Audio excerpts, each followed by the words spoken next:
TransJamaica had a good broker who got them the debt to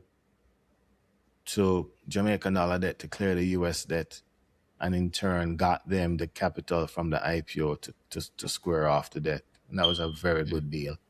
NCB did very well with that, to their credit, because that, and you see, and it goes to show, even though that was a high quality deal, the market didn't catch on to it for a long time. People were actually saying TransJamaica's IPO flopped. If you remember, if you cast your mind back to then, and that was about probably 5-6 years ago, right? Going there. That was early 2020. And people completely missed it, if you think about it, because they were fixated on, it didn't run up.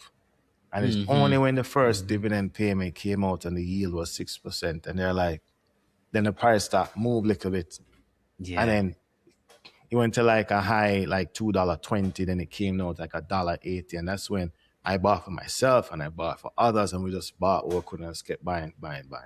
And it's still never caught on, and then they would have paid a dividend, and then the price run and it start come down a little bit, and it's only now, and up to the other day it dipped again, and it was like 360, and like we bought whole heap for people, and then now it just kind of was there at 4, and it was at language at 4 for a while. I just like went to 5, and once it broke 5, it just never stopped. And when I knew it was serious, it was trading volumes at 650.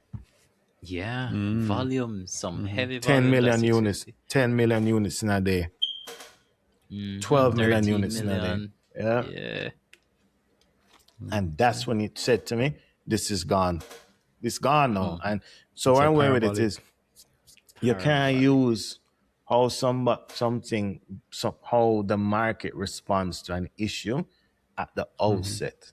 That's why I still think there's a deal there for 138, because they could miss TransJamaica for so long, and people are saying flop then. I mean, but we'd have to get the check. We couldn't risk. We're not coming to the market. We want one investor to take on, the equity to clear the debt, and then that will be the offer. We're not coming back to the market, because people don't get it, and if they miss TransJamaica, chances are they would miss anything else. So I can't trust general sentiment, and that's fine. I mean, infrastructure isn't for everybody.